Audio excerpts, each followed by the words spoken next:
CLDF podcast is supported through an educational grant by Salix.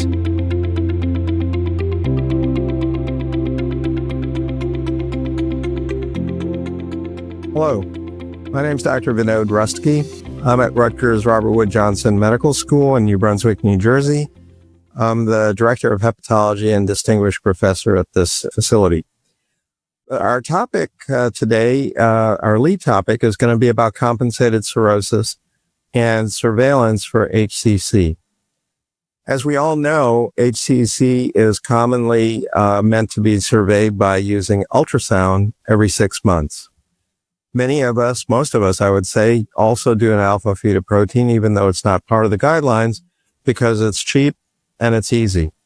But we all know that it's flawed. Ultrasounds are done more in the breech than anything. There have been studies that show from the VA hospital that even in a system like that, only 18% of cirrhotics actually get surveyed with ultrasound.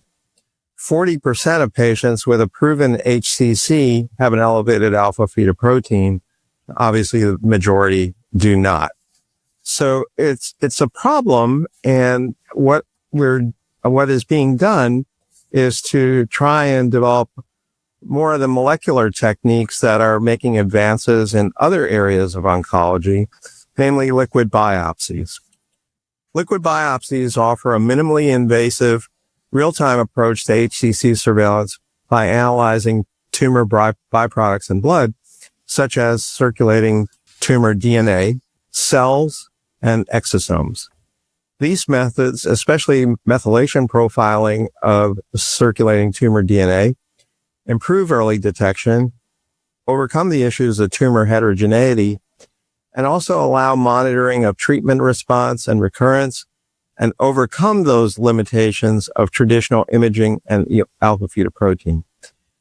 The discussion is more to introduce you to this topic. Right now, we don't really have any commercial tests available, but I think it behooves us all to become familiar with the advantages and disadvantages of liquid biopsies. So methylation patterns in circulating tumor DNA occur early in tumor genesis, making them effective for early detection and often surpassing traditional biomarkers. Circulating tumor cells, which detach from the tumor, are useful for predicting metastatic disease and monitoring prognosis, whereas exosomes and RNA, which are vesicles that carry molecular information, including microRNAs, offer insights into disease progression.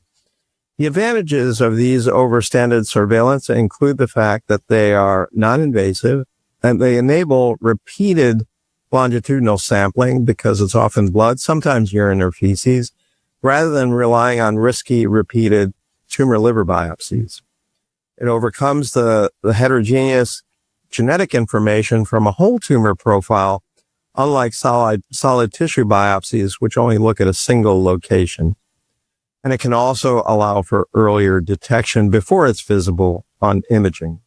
There are problems with sensitivity.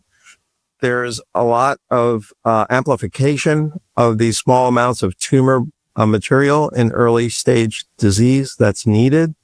There may only be one ctDNA methylated cell in 10 to the 6th white blood cells, and often it requires amplification of 1,000-fold. It requires further standardization of what we're doing, and a cost effectiveness is a big part of it. Liquid biopsies we certainly could benefit, but at the moment we have no specific FDA-approved liquid biopsies. Most liquid biopsy applications are in clinical trials or research phases, and these are soon to be more in the literature. As far as the cell search method, which is a circulating tumor cell detection method, it's FDA cleared for circulating tumor cell monitoring, but it's at the moment not commonly used for routine HCC screening. Also, there are alternative protein-based markers, and while they're not liquid biopsy in the genomic sense, protein-based markers like AFP-L3 and DCP are often combined in the Galad score, which is a promising serum-based algorithm that improves on standard AFP. Allows real-time monitoring and high specificity with some of the advanced molecular techniques in distinguishing HCC from other liver diseases. So again, the disadvantages and limitations are the low concentrations of these markers, the lack of standardization, at the moment, the high cost and technical challenges, the false positives, because sometimes cirrhosis can release this cell-free DNA, which can cause potentially false positives. Circulating tumor DNA is also still experimental, and CTCs and a PCR score based on it does do better than AFP, which, as I mentioned, has about 40% sensitivity. These CTC-derived scores achieve up to 85% sensitivity, so notably an improvement, and they have 95% specificity. So these are things that are going to be in the future, and a topic that I think we all should learn more about. Our second area of discussion is going to be the topic of subclinical portal hypertension. As you know, the normal HVPG is 1 to 5 millimeters of mercury.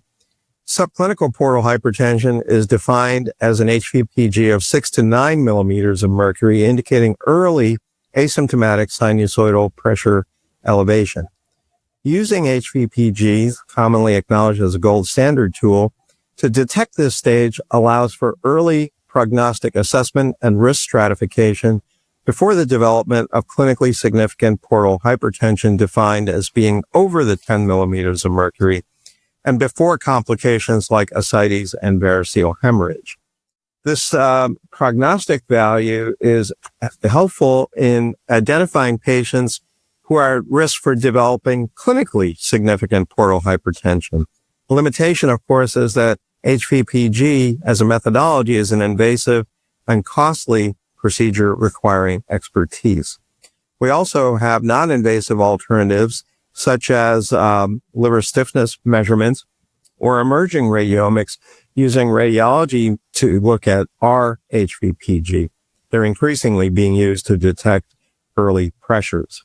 This identification of patients who are in this category of an HVPG of 6 to 9 millimeters of mercury allows for personalized monitoring.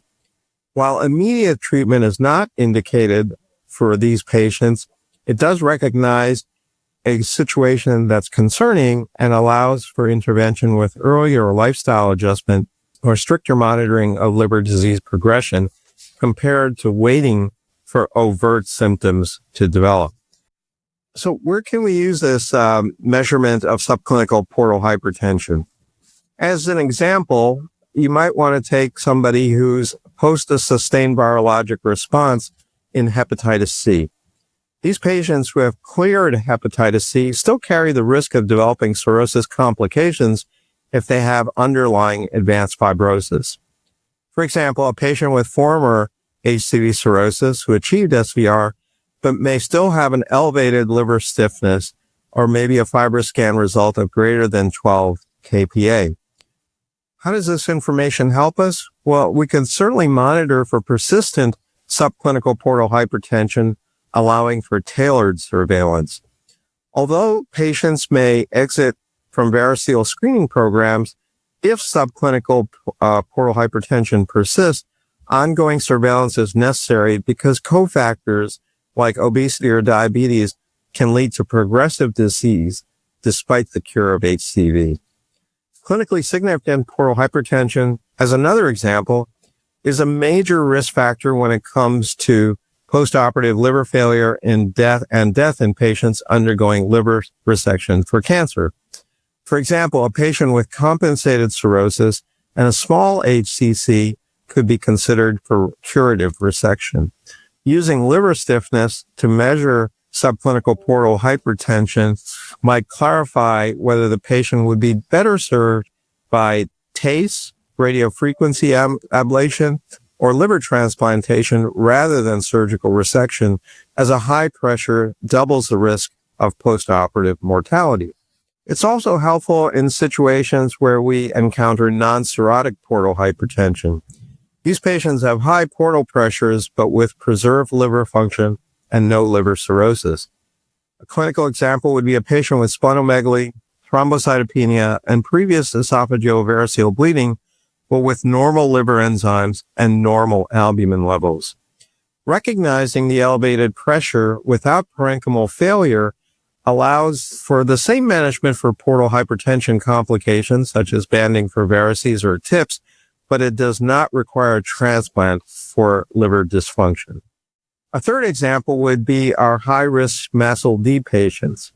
Patients with MASLD can develop signs of clinically significant portal hypertension, such as ascites, with HVPG values lower than those typically seen in viral or alcoholic cirrhosis, meaning at levels less than 10 millimeters of mercury. A patient who has severe metabolic syndrome, F4 fibrosis, and moderate liver stiffness, but no ascites, may benefit from earlier detection of portal hypertension compared to other etiologies. Immediate intensive management of metabolic comorbidities such as weight loss or diabetes control is crucial, as the portal pressure can be reversed faster if those underlying metabolic factors are addressed early. Our third topic for discussion today is going to be the double burden mechanism. What do we do with patients who have obesity and metabolic syndrome, where there may be a faster path to accelerated fibrosis? Metabolic risk factors such as diabetes and hypertension increase the risk of decompensation events such as ascites encephalopathy and significantly increase mortality risk. Paradoxically, sarcopenic obesity, these patients often have low muscle mass despite high fat mass. Sarcopenic obesity is associated with poor liver outcomes, increased infection risk, and higher mortality. The management challenges and strategies here are that these patients are difficult to treat because standard weight loss approaches may actually lead to severe muscle wasting, while advanced liver disease limits surgical options. So it allows us to provide for tailored nutrition where a moderately hypocaloric diet is needed, but restriction must be carefully monitored to avoid muscle breakdown. Protein intake should be high, up to 1.5 grams of protein per kilogram ideal body weight to sustain muscle mass. Mediterranean style diets, which are high in vegetable proteins, are recommended to aid weight loss and improve metabolic health.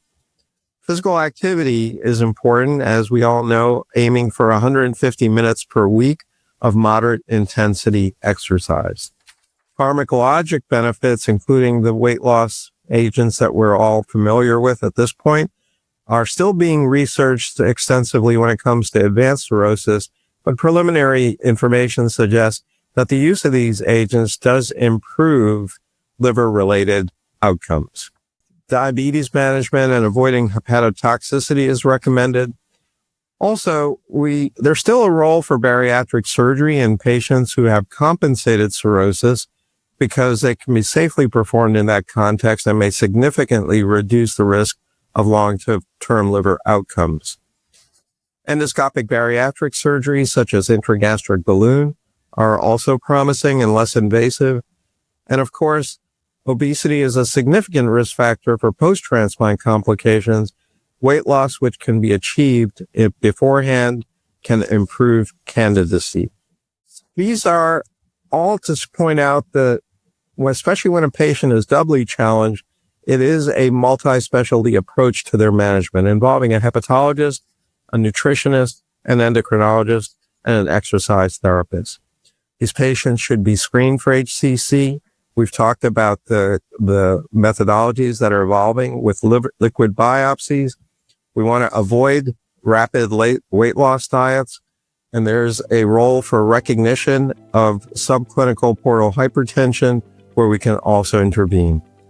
These are 3 different areas that I wanted to bring to your attention. Hopefully you've benefited from some of this information, and I encourage you to read more about these topics to educate yourself. And always look at the Chronic Liver Disease Foundation website for up-to-date information. Thank you.